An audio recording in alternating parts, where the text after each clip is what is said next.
J'ai remarqué que lors de la dernière vidéo, le fait de me voir avec une arme à feu a suscité beaucoup d'inquiétude dans la communauté. Tranquillisez-vous, je ne m'en servirai pas. Du moins, pas du tout.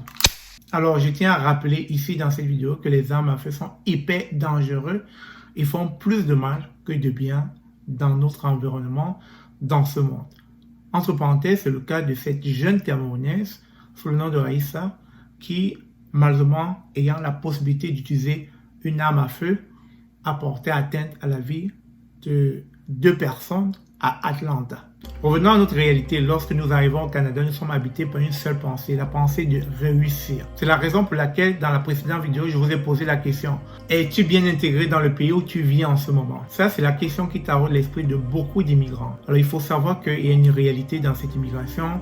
La première réalité, c'est de savoir que lorsque nous arrivons au Canada, certains ont la chance d'avoir un parcours élogieux et d'autres pas. On passe tous par des difficultés, par des frustrations. Et dans cette vidéo, il est important de décrire les différentes réalités par lesquelles les immigrants passent avant de s'intégrer. Vous savez, quand on immigre avec tous nos bagages. Et quand je dis bagages ici, ça parle de tout ce qui vient avec. C'est-à-dire la religion, les habitudes, les attitudes, les pensées, les façons de faire, la culture. Et donc vous comprendrez que dans un tel état d'esprit, lorsque nous arrivons avec de tels bagages, nous sommes donc confrontés à une réalité ambiante, à une réalité qui ne nous ressemble pas, à une réalité à laquelle on ne s'y attendait pas, à une réalité qui frise carrément l'inconnu.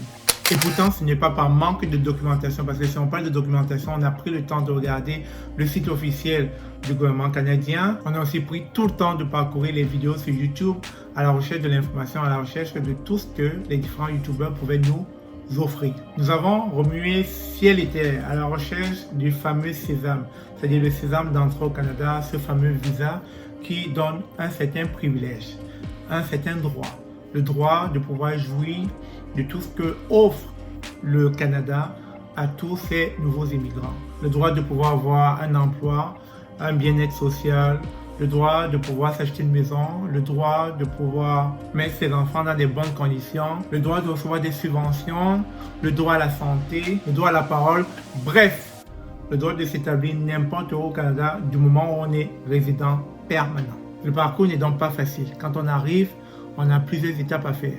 La première étape, c'est celle de trouver un emploi, ce qui permet de subvenir à ses besoins, de payer ses factures et peut-être de s'occuper de sa famille si on en a une. Après cette étape vient l'étape possiblement de se mettre dans les bonnes conditions. Parce qu'à force de prendre l'autobus, encore des taxis, ça nous revient souvent cher, si on parle de taxi, ou encore ça nous revient souvent ennuyeux à force de prendre l'autobus, surtout en hiver, où les conditions sont souvent défavorables pour les piétons. En ce moment, on pense à l'ultime choix que de s'acheter une voiture. Et pour cela, bien sûr, il aurait fallu passer par l'étape emploi. Une fois qu'on a sa voiture, les choses commencent à se poser. On se dit dès lors qu'on est paré à toute éventualité, à toute intempérie. Désormais, on a une voiture, on a un emploi. Rien de plus important pour avoir une certaine stabilité morale. En ce moment, ceux qui sont célibataires ou encore qui ont laissé leur famille de l'autre côté réfléchissent à comment fonder leur famille si on est célibataire ou encore réfléchissent à faire monter leur famille si ils sont venus tout seuls. Dans les deux cas, il va s'en suivre un stress permanent. Le célibataire qui est à la recherche désespérément d'une femme pour pouvoir fonder une famille, surtout que les temps sont durs. Trouver une femme dans ce pays est difficile. On peut le voir partout. Il est difficile d'aborder une femme dans la rue, sinon dans les bars. Et dans les bars, très souvent, les femmes ne sont pas bien cataloguées. On peut comprendre dès lors la multitude des sites de rencontres qui vont permettre à ces célibataires de pouvoir ne serait-ce qu'avoir la chance d'avoir des coups d'un soir. Et en ce qui concerne celui qui a laissé sa famille au pays, il n'est pas en reste parce que lui aussi, en attendant, sa famille a besoin de se soulager. Parfois, il va recourir à des sites de rencontres. En attendant de parrainer sa famille, lui au moins n'est pas dans le stress de la recherche d'une femme pour pouvoir fonder une famille.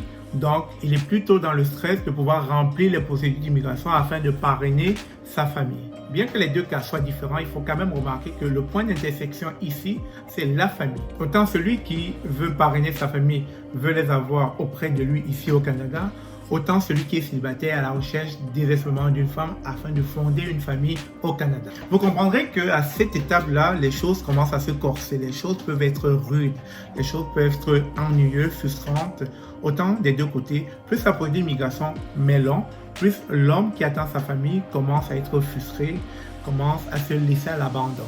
Et de même, celui qui est célibataire à la recherche d'une femme, au bout d'1, 2, 3, 4 ans, ne trouvant pas de femme, commence aussi à être frustré. Alors beaucoup de questions surviennent. N'est-il pas bon de rentrer au pays chercher une femme? N'est-il pas mieux de faire avec ce qu'on a à côté? Ou peut-être aller vers des blanches? Vous allez vous rendre compte qu'il y a autant d'équations à résoudre, autant de questions que quand on arrive en tant qu'immigrant face à ces différents états parcours qu'on se pose au quotidien. Mais ça, on ne le dit pas au quotidien, on ne le partage pas au quotidien, c'est beaucoup de frustrations que nous vivons. Je vous épargne les frustrations vécues au boulot. Ça, c'est le cas un peu qui est arrivé à Raissa, la dame d'Atlanta, celle qui a dû abattre 2 personnes du fait qu'elle était frustrée énormément par son entourage. Et ça, c'est ce que je disais, on ne vous le dit pas au quotidien, mais ça, ce sont des vécus que nous développons au quotidien et très souvent, lorsqu'il est trop tard, on commet l'irréparable. En dehors du fait qu'on puisse rentrer dans des frustrations de manière générale, que ce soit dans l'emploi, que ce soit dans le fait de vouloir réunir nos familles, il y a d'autres frustrations qui vont s'en suivre. Les frustrations publiques, du fait de notre appartenance, de notre religion, bref, de la couleur de notre peau. Les frustrations de nos familles, du fait qu'on n'envoie pas assez d'argent, du fait qu'on ne pense pas à eux, du fait qu'on est devenu égoïste. Les frustrations sociales du fait de la discrimination systémique, où très souvent on va nous mettre à l'écart à cause, comme je l'ai dit tantôt, de notre nom, de notre origine, ou bref, de notre accent.